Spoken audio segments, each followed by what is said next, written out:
Capitalism. What is it? It's a key question, but often a question that people fail to have an answer for, because this is the system that has basically defined human development over the last 400 or so years.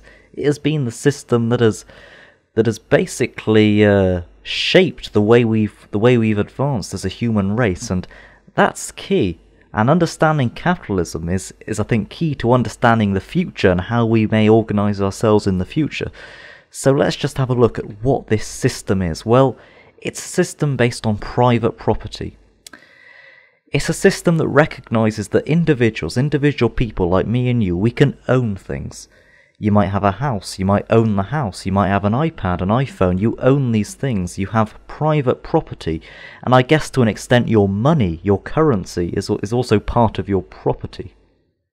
But also we have commerce, and this idea that goods can be traded freely, they can be bought and sold freely on an open marketplace.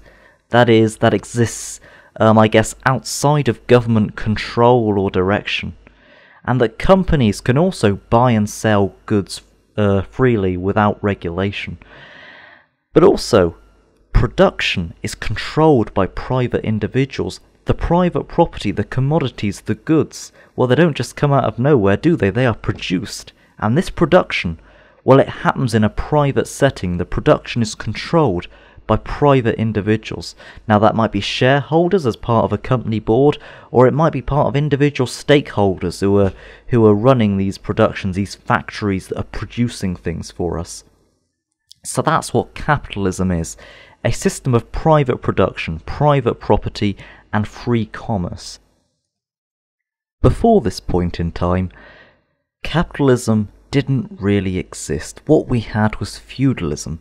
And this was a system very different from capitalism.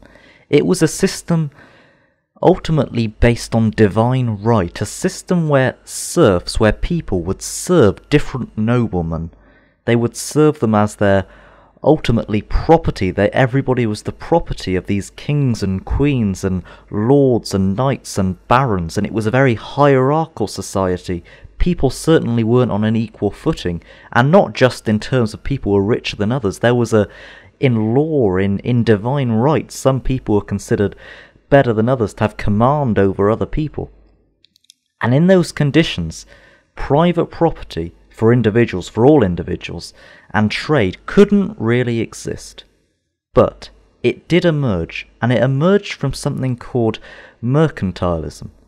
And this really started happening when we had the merchants going out to the different colonies which the European powers had established as they went out to Africa, America, South America, North America, Asia. They went to all of these different continental places. And the merchants thought, well, hang on, we can make some money if we buy and sell goods to these colonies. So that's what happened. Merchants went out on their ships, started buying and selling goods, and they made a fair bit of money doing that. And other people looked at this and said, well, they're making money, maybe we can benefit from this too. So they established stock exchanges where they started giving merchants loans so they could buy and sell more goods to make an even bigger profit. And ultimately it was this money lending through the stock exchanges that allowed capitalism to grow quite rapidly as a system. It emerged from this mercantilism, and it emerged into this system based on private property and capital. But it was slowed down by negative attitudes to usury, to money lending. At the time, Catholics thought that money lending was actually bad.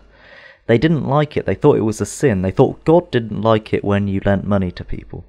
But this changed with Martin Luther, who really spearheaded the reform of the Catholic faith, the beginning of Protestantism, where people looked at money as perhaps something that you could earn, and money lending as something that, well, if it benefits you and your family, why shouldn't you be able to do it? People looked at it like that, and it was that change in philosophy that allowed capitalism to grow the way it did out of feudalism. The Catholic faith was a limiting factor at the time, but once Protestantism took hold in Europe,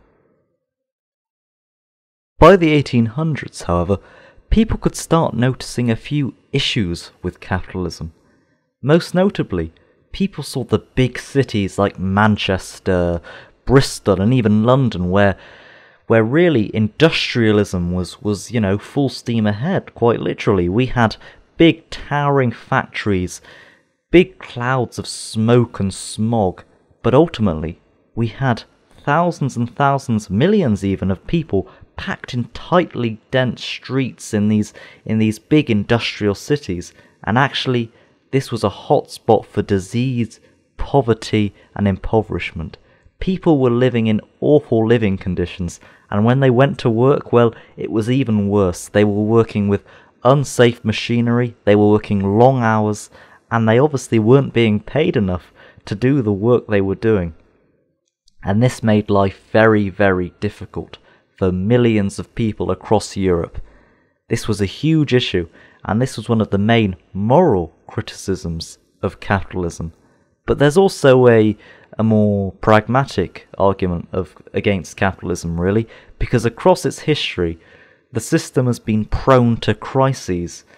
Time and time again, the system has gone into failure, into shock, and that's had devastating effects. I mean, look at 1929. There was a stock market crash, and thousands of people lost their jobs, even more lost their savings, and it was a cause of a huge amount of poverty and suffering again. And in 2008 we've seen a similar thing, and it's still going on in Europe today, where people are having to suffer things like 50% unemployment in some countries. It's crazy, and ultimately there's a huge amount of suffering that comes out of this. And there's another more core question, I guess, that capitalism is all about the growth of capital, the growth of our property, the growth of our wealth. Is this sustainable in a world with limited resources? There are just a few things to think about when you're looking at this system, but ultimately it's important to understand what capitalism is, because it's the system that has shaped our society over the last 400 years. So I hope this has been useful. I hope you've learnt a few things or two. Thank you very much.